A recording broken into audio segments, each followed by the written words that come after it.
race for the White House. We are less than 1 hour away from the start of the Republican National Convention going on in Cleveland, Ohio.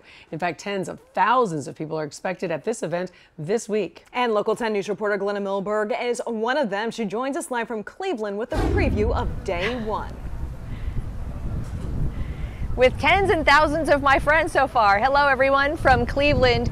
The official start, as you're talking about, coming up in about an hour, but there's so much going on already. In fact, the Florida GOP had a breakfast this morning. The Florida delegation is here. The Rock and Roll Hall of Fame, they were all there last night. It's kind of a party atmosphere so far, except for some major security. Let me just direct you. Behind me, you have Secret Service and all kinds of layers of police checking everybody coming into what they're calling the bubble here around the convention center and the Quicken Loans Arena where the events will be happening. Speaking of which, let's take you to a shot inside what they call the queue. That is where the convention business gets underway about 1 o'clock today. The Florida delegation, everyone sits by state. The Florida delegation is almost front and center right behind the New York delegation. Great seats, signifying the importance of the state of Florida in this whole election. Meanwhile, from the Q Center, I want to take you outside where we found protests already underway. More than 100 permits for permitted protests have already been pulled. We expect many more just to show up. The people protesting today, we understood, were some student groups. There were some refugee advocate groups. Of course, these were people protesting Donald Trump's very strong and what some would say harsh stand against immigrants coming in. Build the wall, keep immigrants out. That's what this was all about today. Earlier, before this, the campaign chair for Donald Trump talked about what was going to happen and what the themes were, and I want to let you listen to a little bit about what he says is the #1 goal of this convention.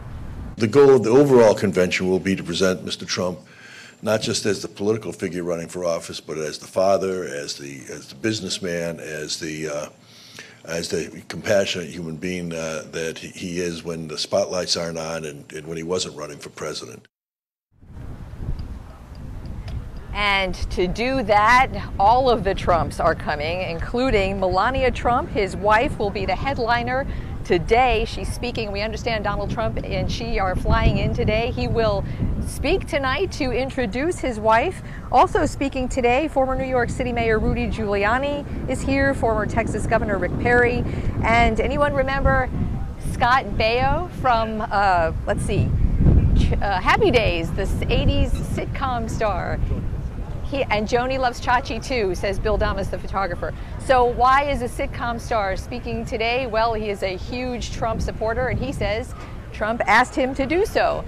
Let's take you back inside the queue where things are picking up and things will be getting underway. The speakers start later on this afternoon, and before that is a lot of convention business. Speakers you may not have heard of, subcommittee men working out. The theme today, every day has a theme, and the theme today is Make America Safe Again.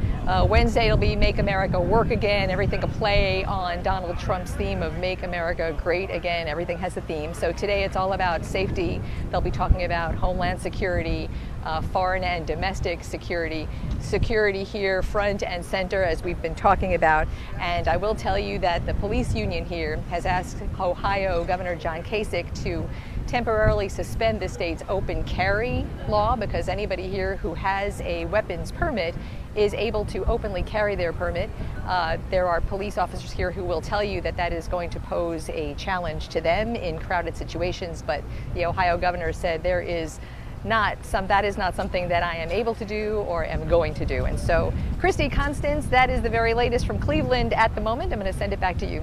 And Glenna, you mentioned that there were some protests already going on, but so far so good in terms of peacefulness. Everybody's doing what they want to do, but not a lot of anger going around. No, there is passion going around. So far it has been just a textbook protest. People who want to be heard and have their message heard, they are out here. They're very passionate and very peaceful. No violence at all. I mean, today is day one. I'm not going to tell you that people are expecting it or looking out for it, but in light of recent events, both in Dallas, in Baton Rouge, around the world, in Nice, in Turkey. That is so much on everyone's mind here.